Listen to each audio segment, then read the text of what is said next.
Galera, sejam bem-vindos a mais um vídeo de conhecimentos bancários, ainda dentro do tópico de mercado de capitais. Hoje a gente vai estudar um pouco sobre fundos de investimento. Tá? Ele não é um conteúdo que está explícito lá no edital de vocês, assim como ações, debêntures e notas promissórias também não estavam, mas eu acho importante colocar esse assunto nessa aula, porque fundos de investimento, eles têm uma grande relevância no mercado, né? Muitas pessoas preferem colocar o seu dinheiro, ao invés de colocar em ações, debêntures, notas promissórias, preferem colocar em fundos de investimento que invistam em ações, notas promissórias e debêntures. E a gente vai ver por que elas preferem fazer isso através de um fundo de investimento. Então, eles têm ganhado bastante relevância nos últimos anos, né? Principalmente aí com a expansão do mercado de capitais. E, bom, não sei quem aí já estudou para a certificação CPA 10, CPA 20, sabe que tem um módulo específico que trata só sobre fundo de investimento, porque devido à sua importância. Só que quem já estudou sabe também que o assunto sobre fundo de investimento ele é muito amplo. Então nessa aula, por mais que o meu objetivo seja sempre detalhar ao máximo para tentar cobrir qualquer lacuna que pode aparecer na prova, essa daqui, como o edital fala noções de mercado de capitais, eu vou me ater ao que eu acho que é mais importante aqui. É vocês entenderem a lógica de como é que funciona o fundo de investimento e conseguir resolver questões que sejam mais generalistas, que não peçam um conceito muito específico, tal como pode acontecer, por exemplo, numa CPA 10, numa CPA 20, ou então um edital que trouxesse fundos de investimento de maneira explícita. Tá? Então eu vou focar mais nisso, focar mais em explicar o geral para vocês. Ainda assim vai ser uma aula bem aprofundada, porque eu vi aí que tem cursos que não falam sobre fundos de investimento na parte de noções de mercado de capitais, mas devido aí a esses fatos que eu enumerei para vocês, eu acho importante então falar sobre eles. Bom? Então, primeiro ponto, tá? Vou colocar aí na tela para vocês. A gente vai ver as definições aqui, depois eu vou trabalhando com os exemplos, tá? Fundos de investimento. Um fundo de investimento é uma modalidade de aplicação financeira caracterizada pela união de recursos de vários investidores que investem esses recursos em outros ativos. Tá? Então, vamos começar aqui, ó, marcando isso aqui, pela união de recursos. Vocês lembram aonde que a gente também viu um conceito similar a esse? União de recursos de várias pessoas? Foi no consórcio, não foi? Lá, lembre-se, eu queria comprar uma moto, a moto custava R$5.000, eu tinha R$1.000, eu não conseguia comprar sozinho essa moto, não naquele momento exato, mas eu podia me reunir com outras 5 pessoas, a gente ia juntar os R$1.000 de cada uma, ia ter R$5.000 e alguém ia receber a moto já nesse momento. A ideia aqui do fundo de investimento é parecida, só que aqui a gente não quer comprar alguma coisa, a gente quer reunir dinheiro, meu e das outras pessoas, para aplicar esse dinheiro. Quer ver como é que funciona? Eu vou indo e voltando aqui nos exemplos para ficar mais fácil e mais didático, tá? Pensa o seguinte, que eu estou aqui, ó, eu tenho hoje R$1.000. Eu sou um agente superavitário, porque eu tenho esses R$1.000 sobrando. E eu quero obter um juros com esses R$1.000 que eu tenho. Tem lá uma LCI que eu estou vendo no mercado, que ela é bastante interessante, porque ela está pagando uma remuneração de 10% ao ano. E eu achei isso daqui interessante. Ela está pagando uma remuneração de 10% ao ano. E o prazo dela, vamos colocar aqui que é 1 ano só. Só que o detalhe, ela exige um capital mínimo de R$10.000. Ou seja, para alguém investir nessa LCI aqui, a pessoa precisa colocar R$10.000 de uma vez só. Eu, com os meus R$1.000, não consigo investir nessa LCI. Bom, eu tenho um problema, né? Porque eu achei o título interessante, eu queria colocar meu dinheiro ali para receber esses 10% ao ano, mas eu não consigo, porque eu tenho R$1.000 só. Se eu encontrar outras 9 pessoas que também tenham R$1.000 cada uma e que tenham o mesmo objetivo que o meu, que é de investir nessa LCI em um título de renda fixa com isenção de imposto de renda, tal como a gente estudou, né, a respeito da LCI, agora eu vou ter condições de comprar essa LCI, porque a gente reuniu os nossos recursos e a gente tem o suficiente para comprar LCI. Quer ver? Olha, eu tenho 1.000, mas essas outras pessoas também têm R$1.000, tá? Eu coloquei 3 aqui, porque não ia caber os 10, mas pensem que são 10. Se a gente tem 10 pessoas, cada uma com R$1.000, quanto vai ser o total que a gente vai ter? Vai ser R$10.000. Agora, a união desse grupo aqui tem R$10.000. Esses R$10.000 aqui conseguem investir na LCI. Tá? Vamos voltar aqui então para as definições. Um fundo de investimento é uma modalidade de aplicação financeira caracterizada pela união de recursos de vários investidores. Afinal, aqui são investidores que se uniram, tá? Que investem esses recursos em outros ativos. Eles investiram em um outro ativo, que foi a LCI. Tá? Devido a essa união, os fundos de investimento são atrativos, especialmente para pequenos investidores, pois com aplicações muitas vezes de pequeno valor, né, eu só tenho R$1.000 e eu sou um pequeno investidor, né? Então muitas vezes com aplicação de valor pequeno, conseguem se juntar a um fundo e ter acesso ao mercado financeiro de capitais, geralmente acessíveis a grandes investidores especialistas do setor. Essa união aqui, a gente vai ver daqui a pouco, isso daqui vai formar um fundo de investimento, tá? A gente já vai chegar nisso. Mas olha só, eu com R$1.000 eu sou um pequeno investidor. Para ter capital suficiente para investir na LCI aqui, nesse nosso exemplo, eu teria que ser um grande investidor. Só que como eu me uni a outras pessoas, né, mesmo tendo só R$1.000, eu consegui ter participação nesse capital, né? Vamos supor então aí que se passou um ano, essa LCI passou de 10 mil e agora ela está em 11 mil.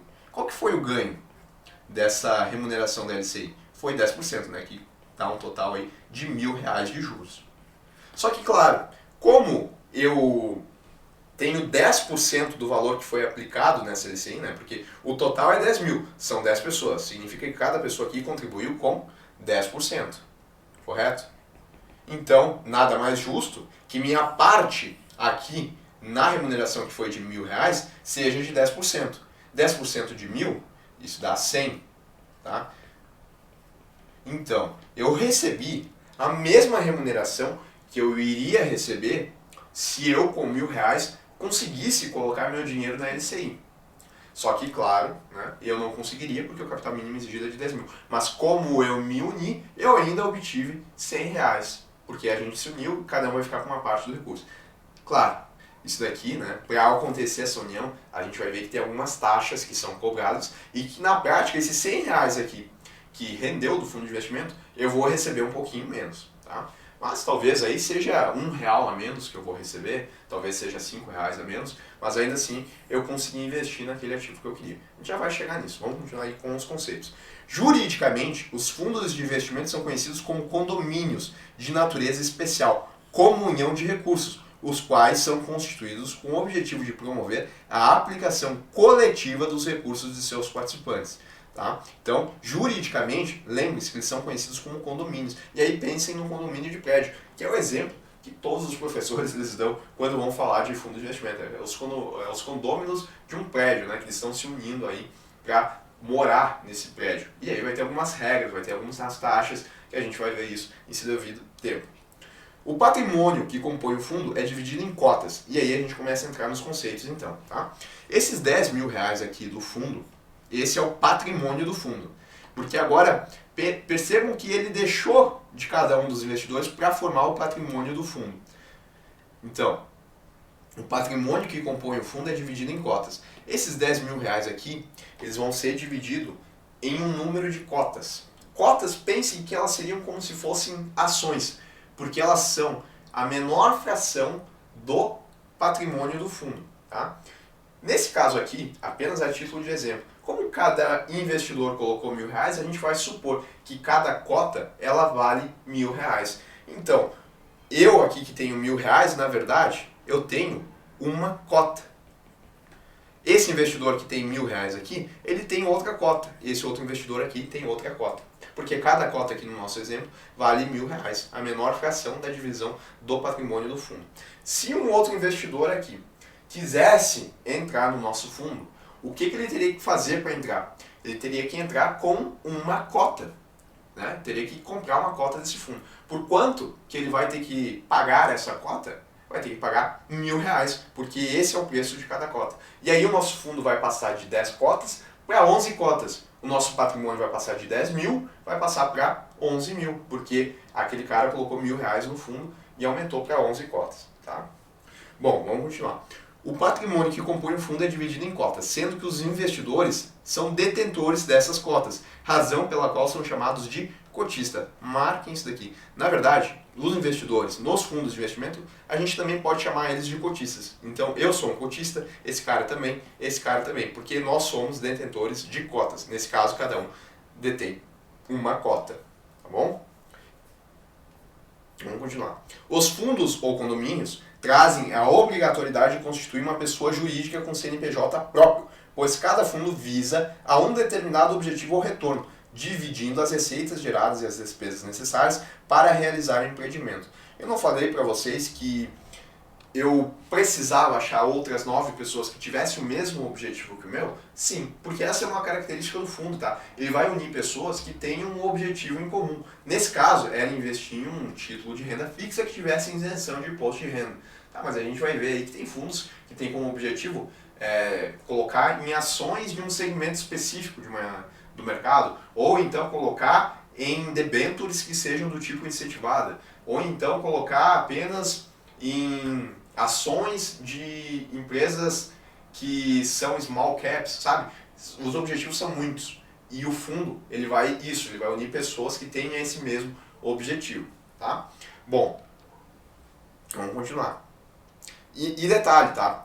Esse fundo nosso aqui, ele vai ter um CNPJ próprio, justamente para tentar distinguir, né, entre os cotistas e o fundo, apesar de que os cotistas, eles são os donos do patrimônio do fundo, tá?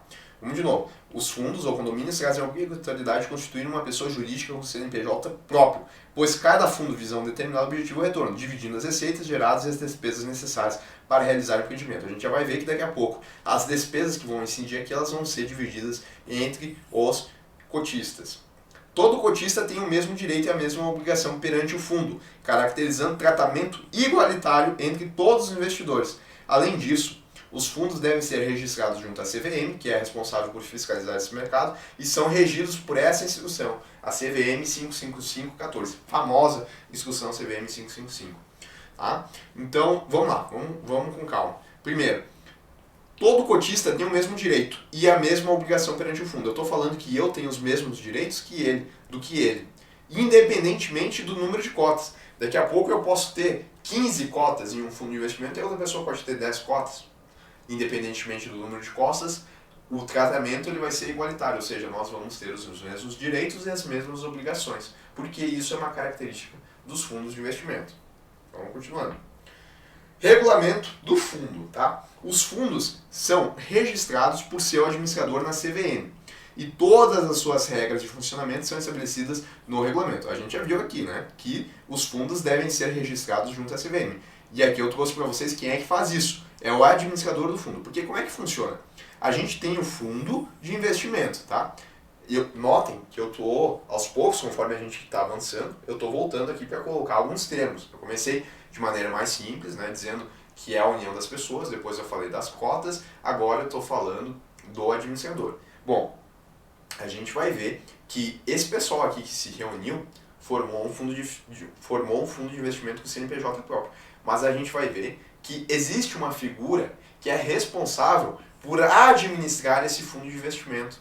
E ele não vai ser um cotista, ele vai ser uma pessoa especializada na administração do fundo de investimento. Esse cara aqui, que administra esse fundo aqui, que contém esse patrimônio de 10 mil reais, é o administrador, tá? Depois a gente vai ver que tem outras figuras, mas o administrador ele é responsável por administrar o fundo. Então, é responsabilidade do administrador, por exemplo, de registrar o fundo na CVM. E todas as suas regras de funcionamento do fundo de investimento elas vão ser estabelecidas no regulamento, que é como se fosse um manual do fundo. O regulamento é próprio de cada fundo, podendo ser alterado apenas em 2 situações.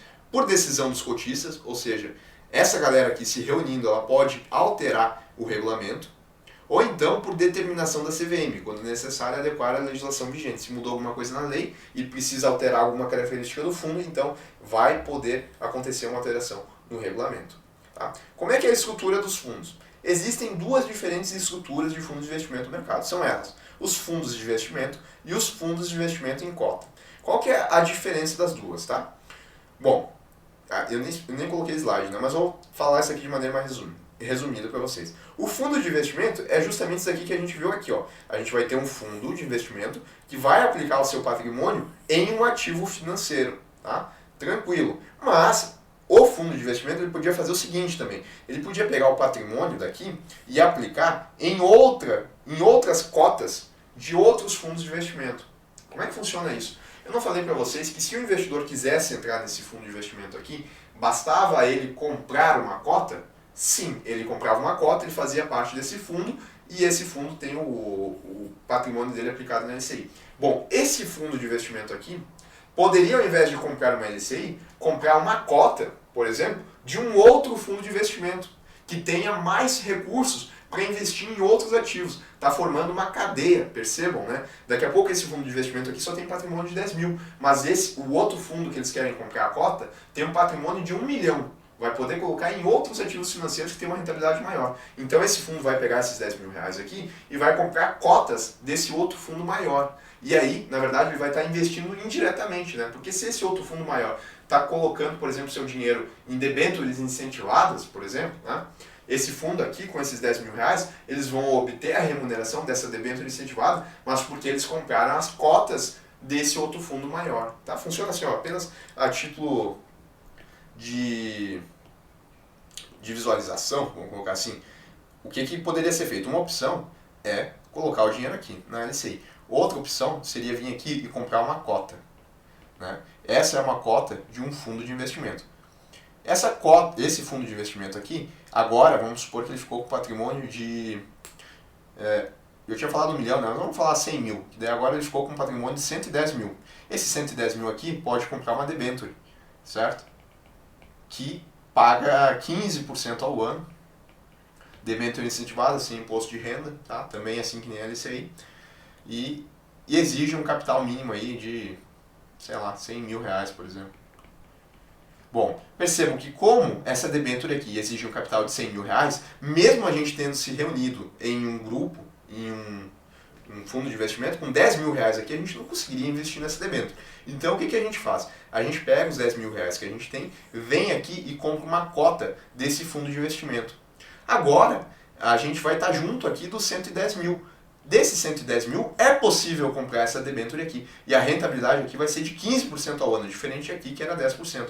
Nós vamos ter um percentual do total aqui da rentabilidade aqui dos 15%.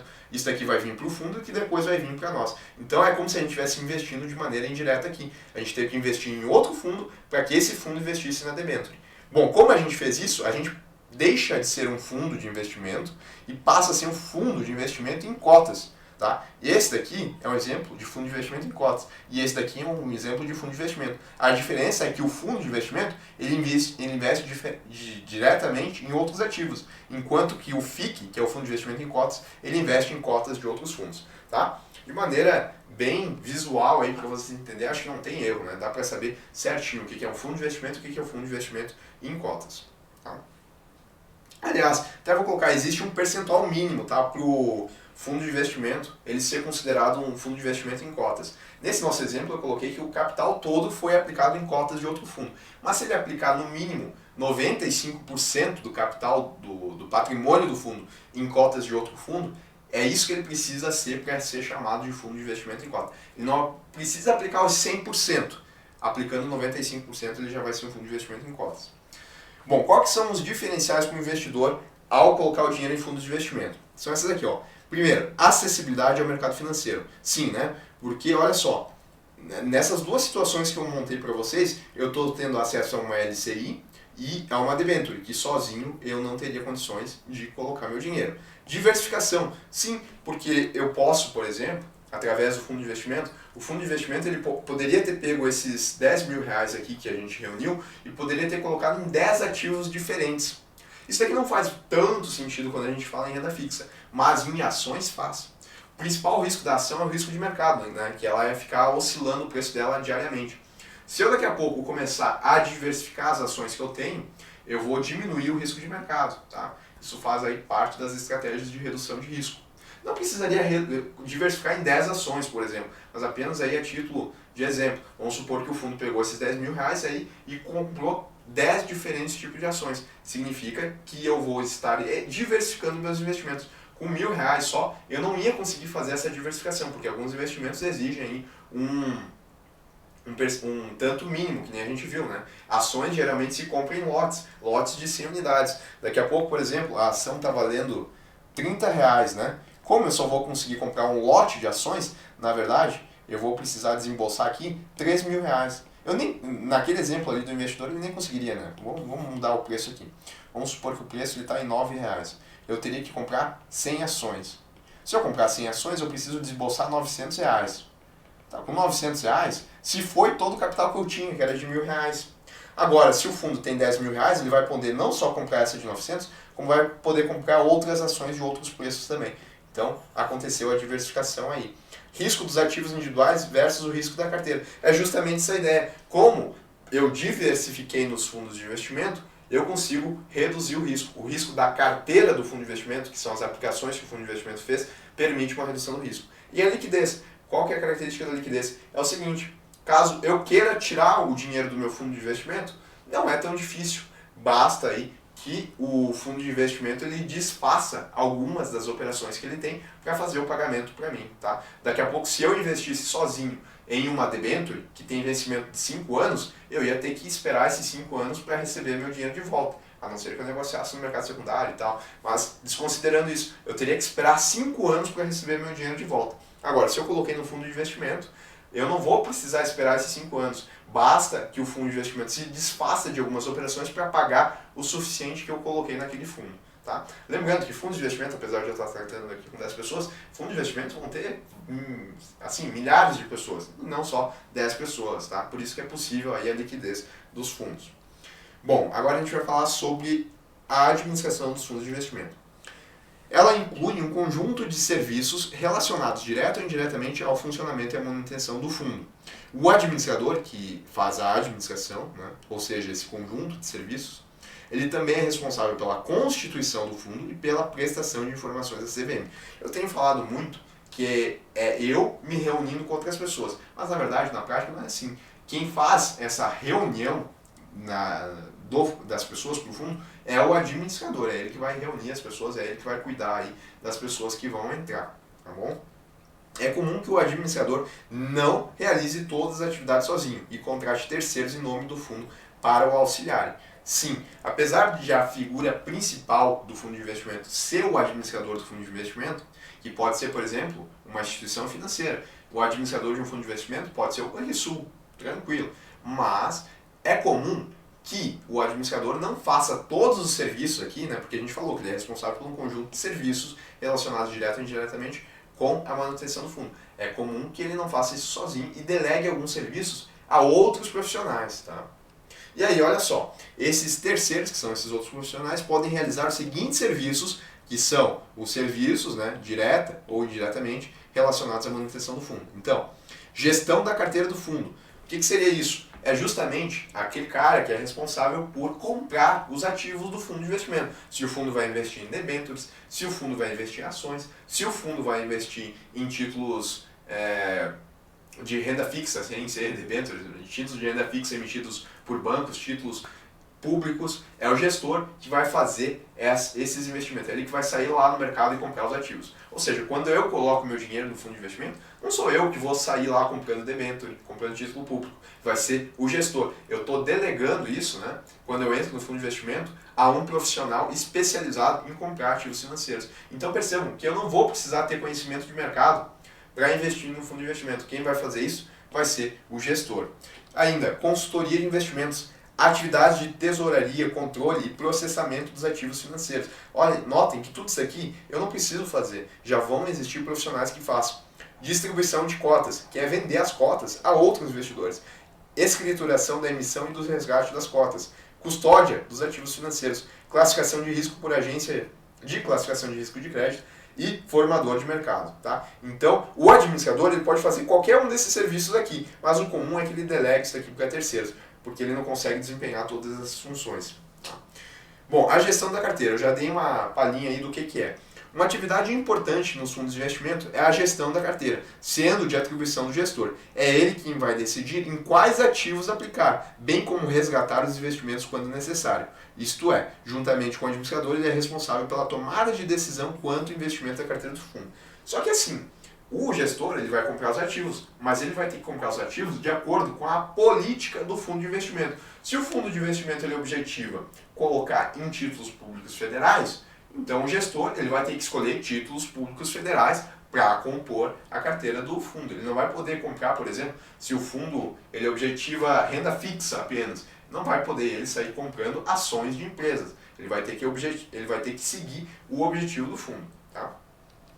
A gestão da carteira de um fundo de investimento é a gestão profissional dos ativos financeiros delas integrantes, desempenhada por pessoa natural ou jurídica credenciada como administradora de carteira de valores imobiliários pela CVM. Agora a gente vai ver quais os tipos de gestão, tá? Tem a primeira, a gestão passiva.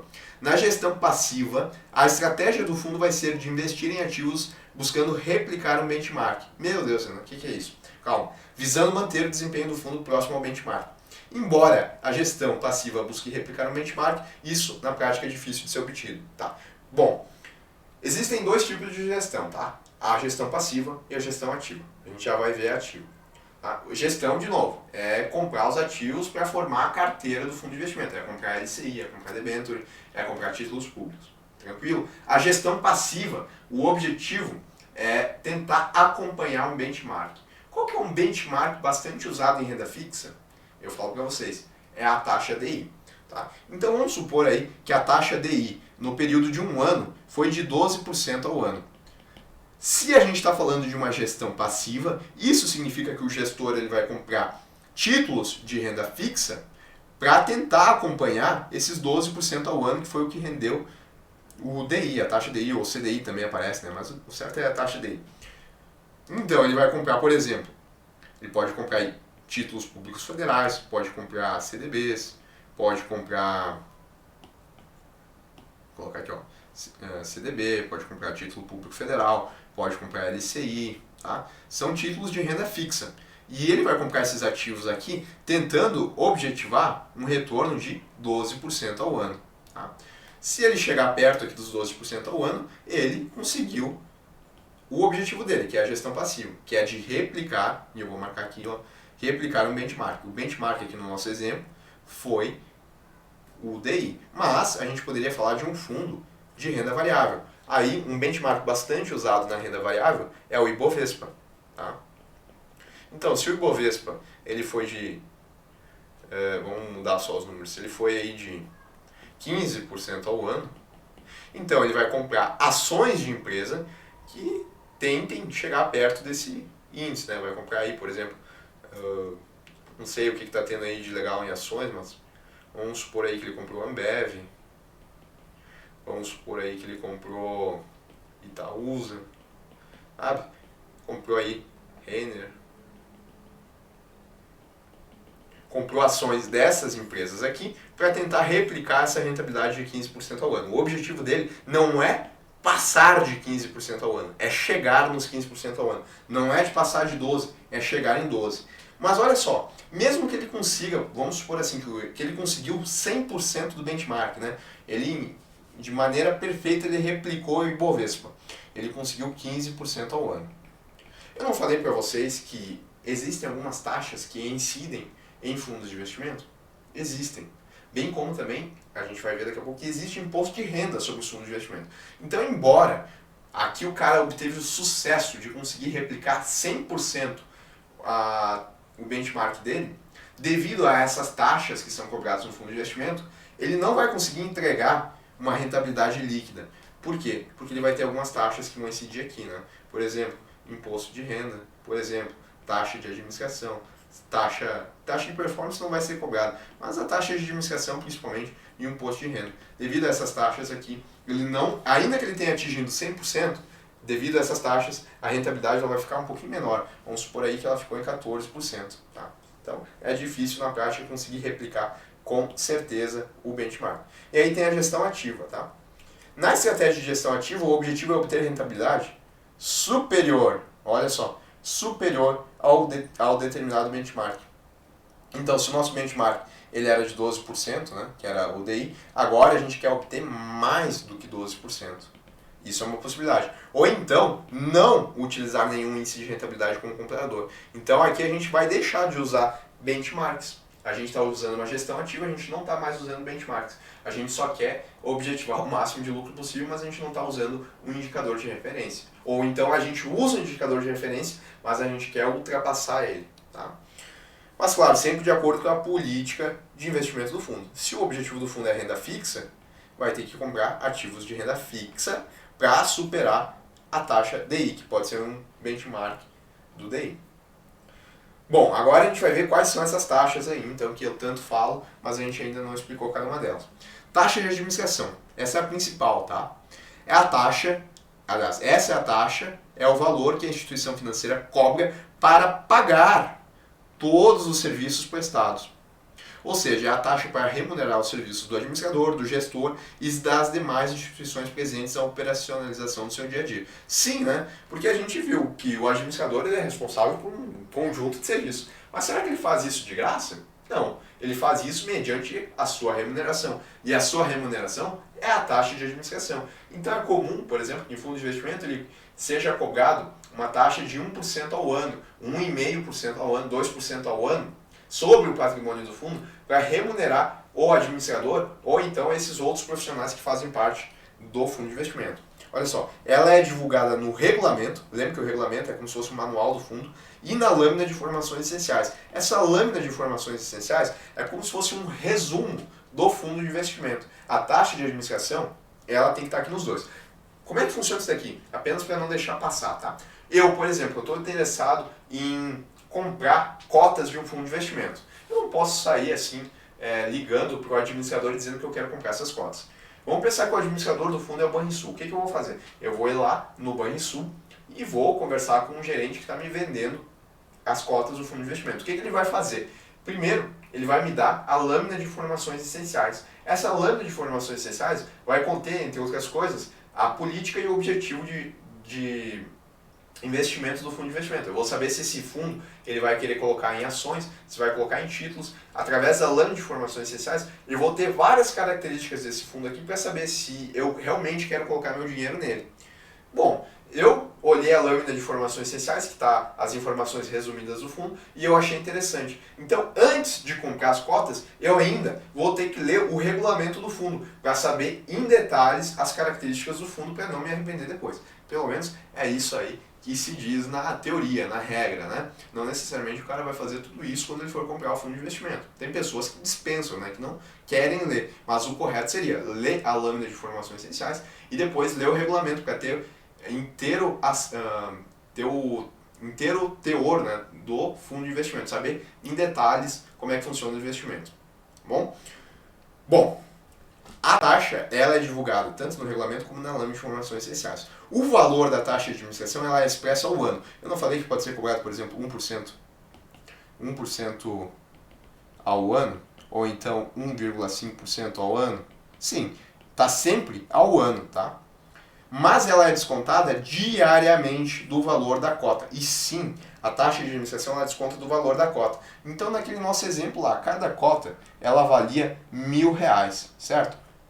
Bom, essa cota ela vale hoje R$1.000, tá? Mas o que vai acontecer? Se a taxa de administração do fundo ela é de 1% ao ano, por exemplo, na verdade a gente vai pegar esse 1% ao ano aqui e trazer ele a um dia. Vai dividir aí, vai exponenciar e deixar essa taxa aí a um dia. Vamos supor aí que apenas a título, não sei, de exemplo de 0, deixa eu só fazer aqui como se fosse juros simples, só para a gente entender. 1%, 360 dividido, isso daqui vai dar, ó, uma taxa de 0,028, arredondando, tá? Por cento ao dia. Então, esse valor aqui, que ele está expresso ao ano, ele é descontado diariamente. Então, esse valorzinho aqui, ó, ele vai incidir sobre os R$1.000. Vai ser 1.000, ser 0,0028, 100 dividido, isso daqui vezes os R$1.000. Então, vai descontar hoje, dessa minha cota, esse valor aqui, ó, 0,02. dá 2 centavos. Mas isso é 2 centavos aí por dia, tá? Então, ela é expressa ao ano, mas ela é deduzida de forma diária do valor da cota. Se hoje eu tenho 30 mil reais em cota, vai descontar aí a taxa de administração todos os dias um pouquinho, né? Na verdade, eu vou ter, nesse dia, eu comecei com 30 mil, mas vou ter um pouquinho a menos. Nesse exemplo aqui, eu tinha R$1.000 e vou ficar com menos 2 centavos hoje. Amanhã vai ser um pouquinho menos e assim sucessivamente. Claro, né, que vai estar reduzindo a taxa de administração, mas todos os dias eu também vou ter uma rentabilidade entregue pelo fundo de investimento. Tá? E a ideia, é claro, né, é que a rentabilidade ela seja maior aí do que a taxa de administração.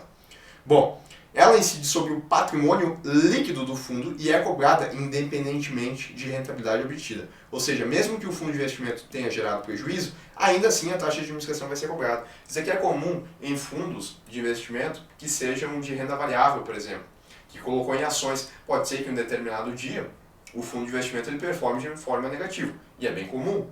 Mas mesmo assim a taxa de administração vai ser cobrada, tá? Porque independentemente do fundo ter rendido negativo ou positivamente, o administrador, o gestor, eles estavam fazendo seu serviço, então eles querem receber por conta disso, tá? Por exemplo, daí eu coloquei aqui, ó, se uma pessoa contar com 100 mil reais em um fundo de investimento cuja taxa de administração seja de 1% ao ano, ao longo do ano ela vai pagar o equivalente a R$1.000 a título de taxa de administração. Só que esses R$1.000 eles vão ser descontados aí de forma diária.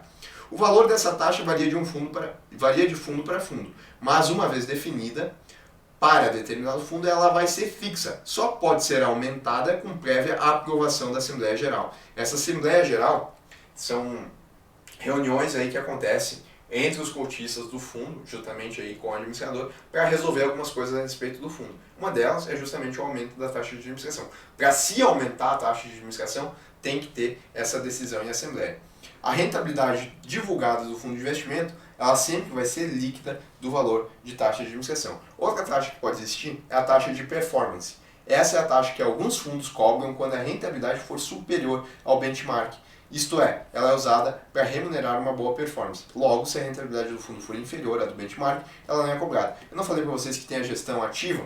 Por exemplo, se a taxa DI é 12% e o nosso fundo rendeu 15%, eu superei o meu benchmark, que era 12%. Então, agora eu vou poder cobrar, além da taxa de administração, também vou poder cobrar a taxa de performance, porque eu entreguei um resultado bom. Eu cumpri com o meu objetivo, que era de superar a taxa de o benchmark, tá? Mas agora, se ao invés de ter entregue 15%, eu entreguei 11%, embora a minha estratégia fosse de gestão ativa, que era tentar superar os 12%, eu não cumpri isso. Eu entreguei 11%. Ainda vou cobrar a taxa de administração, mas não vou poder cobrar a taxa de performance porque eu não entreguei uma boa performance, tá? Assim, não são todos os fundos de investimento que vão ter a taxa de performance, né? Fundos de gestão passiva não vão ter. Agora, fundos de gestão ativa é comum que alguns tenham, mas pode ser que não tenham, devido aí à prática comercial de mercado, né? Pode ser que não tenha a taxa de performance, mas ela pode incidir. Bom, agora a gente vai ver como é que são classificados os fundos de investimento, tá? Mas assim, galera, a gente vai ver de forma bem superficial, tá? Porque na verdade existe uma classificação e ainda existem subclassificações de acordo com a ótica da CVM. A Ambima, que é uma entidade de autorregulação do mercado, ela também classifica os fundos de investimento de acordo com a visão dela. A gente vai ver a da CVM, que é o que está na legislação. E ainda assim, de novo, a gente vai ver de maneira superficial, apenas para entender o básico. A CVM, como órgão que regula e fiscaliza o mercado de fundos de investimento, estabelece classificações para os fundos, o que auxilia o investidor na hora de decidir sobre qual fundo atende seus objetivos. Sim, se o cara ele quer investir em renda fixa, ele vai procurar por fundos que são classificados como renda fixa, porque aí ele está atendendo o objetivo dele.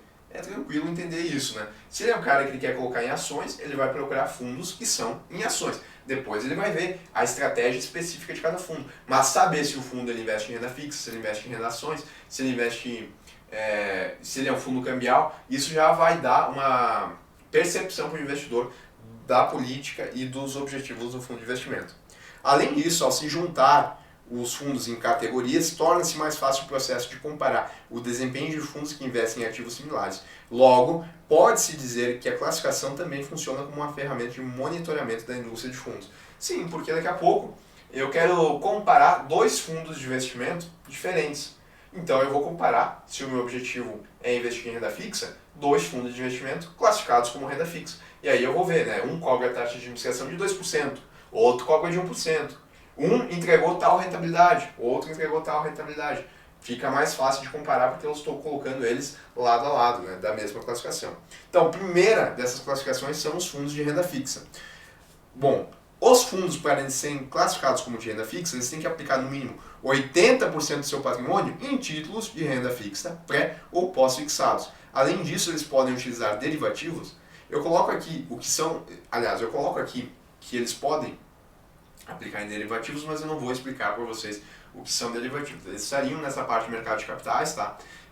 E assim, se a gente fosse estudar eles, ia aumentar muito também o tempo nesse tópico aqui. Mas apenas saibam assim que derivativos, quando se usa derivativos, estão se utilizando estratégias para ou tentar se proteger da oscilação dos preços, ou então tentando alavancar os ganhos. Só que ao tentar alavancar os ganhos, isso vai fazer com que o investidor possa perder muito dinheiro. Então, quando se utiliza derivativos, basicamente pode-se usar essas duas estratégias aí. Ou se proteger de oscilações, ou então tentar alavancar os ganhos. Como alavancar os ganhos ele é uma forma mais arriscada de se investir, nos fundos de renda fixa, por serem fundos mais conservadores, apenas vai poder se utilizar os derivativos para proteção de carteira. E essa proteção de carteira recebe o nome de hedge, tá? Então, no mínimo 80%. Se o fundo tem 10 mil, que nem a gente tinha visto lá, né? Ele tinha 10 mil reais. Ele aplicou numa LCI. Vamos supor aqui que aquela LCI não tinha aquele mínimo de 10 mil reais. Vamos supor aí que ela tem um mínimo de R$1.000. Se ele colocou 8 mil reais aqui, então ele pode ser classificado como fundo de renda fixa. Os outros 20%, inclusive, ele pode colocar em outras coisas. Pode colocar, por exemplo, em ações. Né? Claro que isso daqui vai depender do ânimo dos investidores, né? Mas, via de regra, para ele ser constituído como fundo de renda fixa, no mínimo 80% tem que estar em títulos de renda fixa pré ou pós-fixado. No nosso exemplo lá, a gente tinha uma NCI que ela pagava 12% ao ano, se eu não me engano. Não, era 10% ao ano. Tá? Bom, fundos de ações. Aplica no mínimo 67% do seu patrimônio em. Daí aqui não é só ação propriamente dito, mas são alguns tipos de títulos aqui que também são considerados como se ele tivesse investindo em ações. Primeiro, obviamente, né, ações negociadas em bolsa de valores. Depois, bônus ou recibos de subscrição e certificados de depósito de ações. Cotas de fundos de ações e cotas de fundos de índice de ações. Está colocando dinheiro em cotas de outros fundos, né, só que fundo de ações. Brazilian Depository Receipts, os BDRs, e aí classificados como nível 2 e 3. Eu trouxe aqui apenas para vocês saberem que para um fundo ele ser considerado como ações, não necessariamente ele vai colocar seu dinheiro só em ações. Ele pode colocar em bônus ou recibos de subscrição, cotas de fundo de ações ou de fundos de índice de ações, ou então nos BDR. Tá? Mas não precisa saber a fundo cada um desses. E lembre-se, o principal é saber esse percentual aqui. Lá era 80%, aqui é 67%. Ou seja, se o fundo tem 10 mil reais, ele vai ter que colocar aí pelo menos 6.700 em ações ou similares, vamos colocar assim. Né? O restante ele pode colocar em renda fixa, por exemplo, para não ficar tão sujeito assim às oscilações do mercado.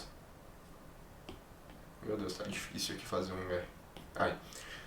Estão mais sujeitos os fundos de ações às oscilações dos preços de ações que compõem a carteira. Geralmente eles tentam reproduzir o índice Bovespa ou o índice IBRX, que são benchmarks. Aqui o normal é a taxa DI. Fundo cambial. Deve manter no mínimo 80% do seu patrimônio investido em ativos que sejam relacionados diretamente ou indiretamente à variação de preços, né, via derivativos, à variação de preços de uma moeda estrangeira ou a uma taxa de juros, chamado de cupom cambial. Então, o fundo cambial, lembre-se da moeda estrangeira. Ele vai tentar investir em ativos que tentam justamente acompanhar essa variação nos preços. Pode ser o dólar, por exemplo, se o dólar está subindo passou aí de 3 a 4 reais. Então o fundo cambial ele vai tentar comprar ativos que paguem essa variação que aconteceu com o dólar. Tá? Ou então há uma taxa de juros chamada aí de cupom cambial. E o fundo multimercado? Eles seguem políticas que envolvem vários fatores de risco. Isto é, não há um mínimo exigido de aplicação em um único tipo de ativo. Eles podem aplicar em mercados de renda fixa, câmbio, ações, entre outros. Podem utilizar derivativos para hedge ou alavancagem. Tá? Aqui, ó, no fundo cambial, só retomando, é 80%, tá? Para ele ser considerado como um fundo cambial. Aqui nas ações é 67%. Aqui na renda fixa é 80%. No multimercado não existe isso. Porque, por exemplo, se o patrimônio for de 10 mil, para ser considerado um fundo multimercado, basta que ele não tenha um mínimo exigido. Ele pode colocar 10% em ações, pode colocar 20% em câmbio, pode colocar, já deu 30, né? Pode colocar aí 40% em renda fixa e pode colocar aí, não sei, deu 30, 40, 70, pode colocar os outros 30% em cotas de outros fundos, por exemplo. Tá? Perceba que não existe um mínimo aqui. Ele está colocando o quanto que ele quer em cada uma dessas. Por isso que ele é um fundo multimercado. Tá? Ou ainda, pensa assim, ó, eu tenho 10 mil reais, né? E eu coloquei 7 mil reais em renda fixa. E coloquei 3 mil reais em ações. Eu atingi o mínimo para ser classificado como renda fixa? Não, porque eu precisava de 80%. Eu atingi o mínimo para ser um fundo de ações? Não, porque eu precisava de 67%. Então, se eu não sou nenhum nem outro, eu sou fundo multimercado. Tranquilo, né? Eles podem utilizar derivativos para hedge ou alavancagem, tá? Então, o fundo multimercado, ele é mais arrojado, assim, né? Ele permite mais estratégias do que os demais fundos, justamente porque ele não tem limitações. Bom, agora a gente vai para as questões, tá? De novo, a gente viu aí fundo de investimento de uma maneira superficial, porque existem muitas regrinhas, tá? E eu até falei da tributação, né? E não detalhei muito. Na prova, vocês têm que saber que fundos de investimento, eles têm tributação, tá? Só que vai variar aí de acordo com o tipo de fundo. Se ele for um fundo de ações, ele vai ser tributado aí semelhante ao que acontece com a tributação de ações. Se ele for um fundo de renda fixa, de novo, semelhante aí com o que acontece com renda fixa. Agora, não vamos, teria a parte de comicotas também, que é importante, mas a gente não vai chegar nesse nível de detalhe, porque se eu fosse explicar a tributação de fundos de investimento, iriam aí pelo menos uns 15 a 20 minutos, porque é bem complexo, tá? Saibam que fundos de investimento são tributados, tá bom? E que a tributação varia de acordo com o tipo de fundo. Bom, outro ponto aí, deixa eu ver que é importante. Fundos de investimento não tem a cobertura do FGC, tá? Porque lá na lista dos ativos que são cobertos por fundo garantidor de crédito não aparece os fundos de investimento. Mas as vantagens de investir em fundo de investimento a gente viu, né? Principalmente aí para o pequeno investidor, porque ele pode acessar o mercado financeiro, ele pode diversificar seus investimentos e ele pode colocar o dinheiro dele e não ficar responsável pela gestão dos ativos.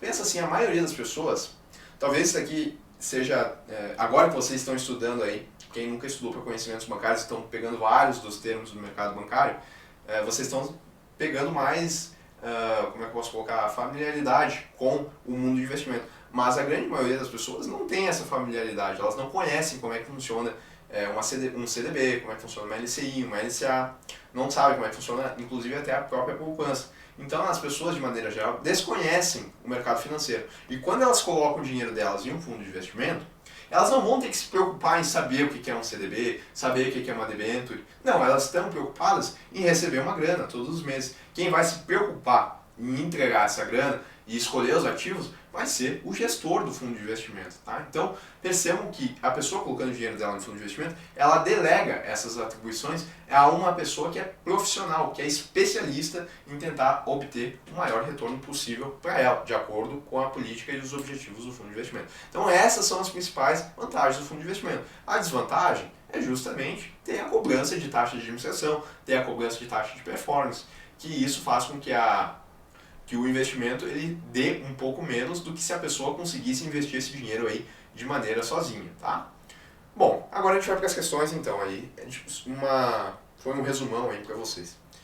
Fundo de investimento é um tipo de aplicação financeira em que o aplicador adquire cotas do patrimônio de um fundo administrado por instituição financeira para o qual o valor da cota ele é recalculado mensalmente. Eu não falei para vocês, tá? Mas eu acho que daria para chegar nessa resposta de maneira lógica, porque eu falei que a taxa de administração ela é diminuída do valor da cota a cada dia. Então isso significa que a cada dia o valor da cota ele está mudando, né? Sejam pelas taxa de administração que está sendo descontada de forma diária, seja pela rentabilidade dos ativos. Então, se em determinado dia subiu R$100 por causa da rentabilidade dos ativos e diminuiu R$5 por causa da taxa de administração, o valor da cota ele vai ter se multiplicado de R$95. E aí a gente vai para um outro dia, que o valor da cota vai mudar também. Então, diariamente e não mensalmente, o valor da cota ele é recalculado. E quem é que faz esse cálculo? É o administrador.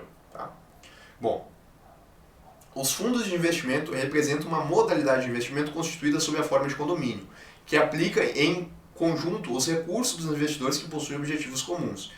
Os fundos que possuem políticas de investimento que envolvem vários fatores de risco, sem o comprometimento de concentração em nenhum fator especial, são denominados. Ou seja, quais são os fundos que não têm um limite mínimo para ser considerado um tipo específico de fundo? Tranquilo, né? Fundo multimercados. Sobre fundos de investimento, está correto afirmar que são garantidos pela instituição financeira administradora? Não.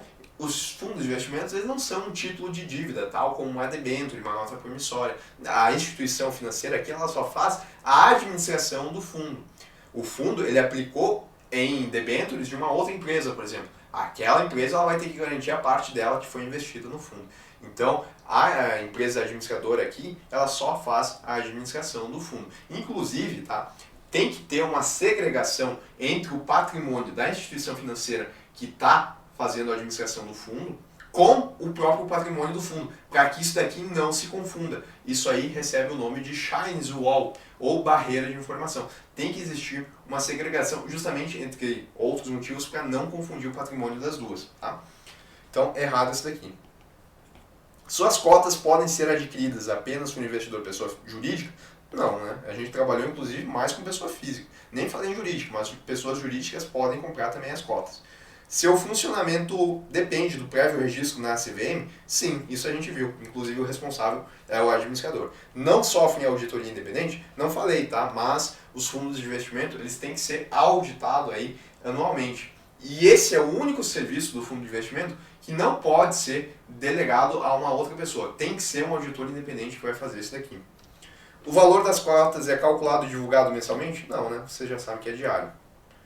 A taxa de administração é a principal remuneração obtida pela instituição financeira quando oferece um fundo de investimento aos clientes. Ela é devida, mesmo quando o fundo em questão apresenta retorno negativo. Falei, né? Deixei bem claro esse ponto.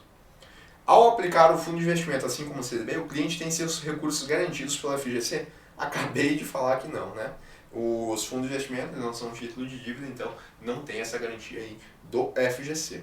E essa foi a última questão aí, na verdade, que eu até achei que tivesse mais uma.